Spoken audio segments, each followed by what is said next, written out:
মই মোৰ পত্নীক 3 তালাক দিয়া নাছিলো। এই ভাষ্য আমাৰ নহয়, এই ভাষ্য চমকা নিবাসী মাইনুল হকৰ।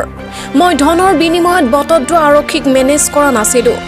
মই মোৰ পত্নীক 3 তালাকো দিয়া নাছিলো। মই আদালতত তাইক বিবাহ বিচ্ছেদহে দিছো। মই ৰেজিয়া বেগমক দাবী ধমকি দিয়া নাছিলো, মাৰপিটো কৰা নাছিলো।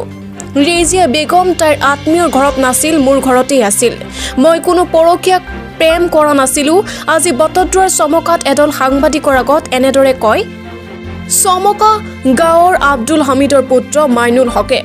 ৰেজিয়া বেগমে মোৰ বিৰুদ্ধে বটদ্ৰ থানাত যি এজাহাৰ দাখিল কৰিছে সেইবোৰ সম্পূৰ্ণ মিছা। যোৱা 11 মাৰ্চত মোৰ বিৰুদ্ধে যিবোৰ বাতৰি সম্প্ৰচাৰ হৈছিল সেইবোৰ সম্পূৰ্ণ মিছা। আজি এডল সাংবাদিকৰ আগত এনেদৰে কয় চমকাৰ গাঁৱৰ যুৱক মাইনুল হকে। নিউজ ডেস্ক ৰিপোৰ্ট বটদ্ৰ লাইভ। বিনিময়ত আপুনি আপোনাৰ পূৰ্বৰ পত্নী বা আপুনি যদি বিয়া পাতিছিলে ৰেজিয়া খাতুন নামৰ তেখেতক হাৰাশাস্তি কৰি আছে বুলি অভিযোগ উত্থাপন কৰিছে, আপুনি কি ক'ব? নাই, তাক কি একো হাৰাশাস্তি কৰা নাই। তাক মই এনেই যে থানা উচিত এনেই মিছামিছি হেৰি কৰিছে, তাক বোলে থানা উচিত বোলে পইচা দিছোঁ, মই পইচা একো দিয়া নাই। মই ছেকেণ্ড হৈছে কৈছে পইচা একো দিয়া নাই। মই তালাক দিয়া নাই নেকি? আপুনি 3 তালাক দিছে বোলে? নাই, তালাক দিয়া নাই। মই তাক কোৰ্টত ডিভোৰ্চ দিছোঁ, কোৰ্টত ডিভোৰ্চ দিছোঁ তাক। তেওঁক দাবী দম কিবা মাৰপিট কৰিছে বুলি শুনিছোঁ। নাই, তাক একো মাৰপিট কৰা নাই, একো মাৰপিট কৰা নাই, এনেই মিছা কৈছে। আচ্ছা, সি আত্মীয়ৰ ঘৰত আছে বুলি কৈছে? নাই, এইটো মিছা, মোৰ ঘৰতেই আছিল। আপোনাৰ ঘৰত থাকি আপোনাৰ মোৰ ঘৰতে মই দাবী দিয়াৰ পিছত তথাপি মোৰ ঘৰতেই আছিল। এতিয়া সি আজি এসপ্তাহ হৈছে মোৰ ঘৰৰ পৰা তাক ওলাই দিছোঁ। কিমানটা কেছ কৰিছে আপোনাৰ? মোৰ পৰা থানাত কিজানি 5টামান কেছ কৰিছে, কোৰ্টতো 4-5টামান কেছ কৰিছে। আপুনি চেক কৰিলে কোৰ্টত চেক কৰিলে তথাপি আপোনাৰ ঘৰ নাই? ঘৰ নাই, মোৰ ঘৰতে আছে। আজি এসপ্তাহ হৈছে মোৰ ঘৰতে দিছে সি। অঁ, তাই আপোনাক ডাইভোৰ্চ দিয়া নাই? তাক দিয়া নাই, মই তাক দাবী দি দিছোঁ কোৰ্টত। নাম কি? ৰেজিয়া বেগম। ঘৰ ক'ত? ঘৰত লংকা টঙিয়া। আপোনাৰ নাম? মোৰ নাম মাইনুল হক। আপোনাৰ ঘৰ? চমকা। যিবিলাক কেছ মোৰ ওপৰত কৰিছে চব মিছা, চব বোৱাইবিলাক। আৰু ছেকেণ্ড ছাৰৰ পৰা যিবিলাক হেৰি ওলাইছে এই মিছা কথাবিলাক চব একে কথা মিছা।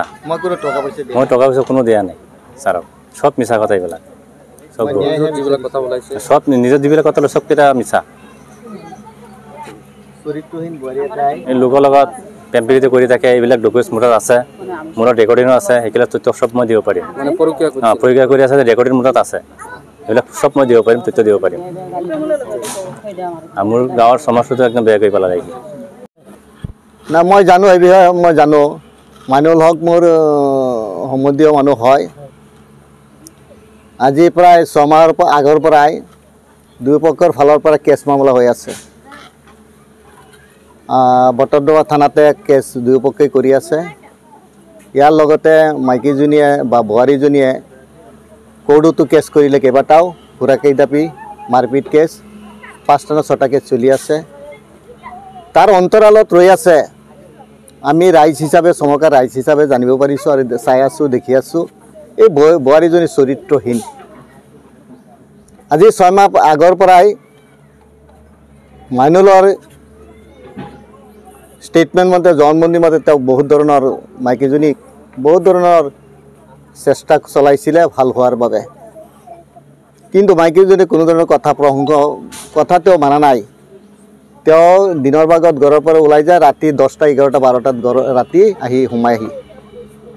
সুধিলেও মাইকীজনীয়ে কয় বোলে অত গৈছিলে, তত গৈছিলে, এনেকুৱা কাৰুকাৰ্য।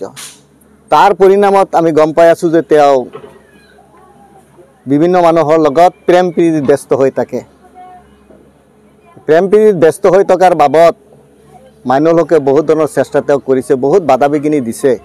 বাধা বিঘিনি দিয়াৰ উপৰিও তেওঁ বাধা উলংঘা কৰি নামানি তেওঁ বিভিন্ন ঠাইত ঘূৰি ফুৰে। ৰাতি গম পাওঁ অমুকৰ ঘৰত গৈ তমুকৰ ঘৰত গৈ থাকে, আৰু লগতে তেওঁৰ ঘৰত জিলিপিৰ টোপোলা পোৱা যায়, গোল্লাৰ টেমা পোৱা যায়, আৰু লগতে পোৱা যায় খুৰমাৰ আৰু খেজুৰো টেমা পোৱা যায়, আৰু ডাঙৰ ডাঙৰ মাছ, মাগুৰ মাছ, শিঙি মাছ, ডাঙৰ মাছৰ টোপোলাও তেওঁৰ ঘৰত পোৱা যায়।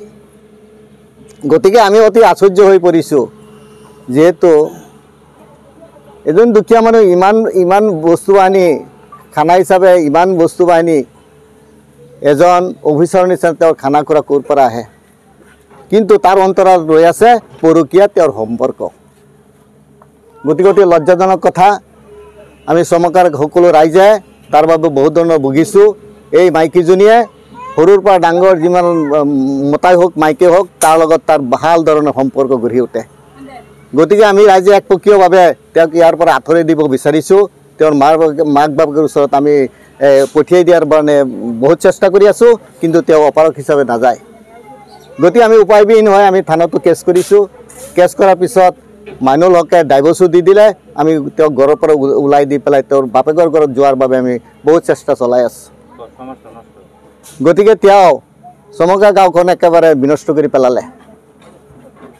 গতিকে আমি বিভাগীয় কৰ্তৃপক্ষকো অনুৰোধ জনাইছোঁ, অথচ চৰকাৰৰ মুখ্যমন্ত্ৰী হিমন্ত শৰ্মা দেৱলৈও মই অনুৰোধ জনাইছোঁ যাতে উক্ত বোৱাৰীজনীক আমাৰ চমকা গাঁৱৰ পৰা উলিয়াই নি নিজৰ মাক বাপেকক সমজাই দিয়াৰ বাবে মই অনুৰোধ জনাইছোঁ। লগতে আমাৰ বৰদা থানাত তেওঁ যিবিলাক গোচৰ তৰিছে বা এই উল্লেখ কৰিছে এই সম্পূৰ্ণ ভিত্তিহীন।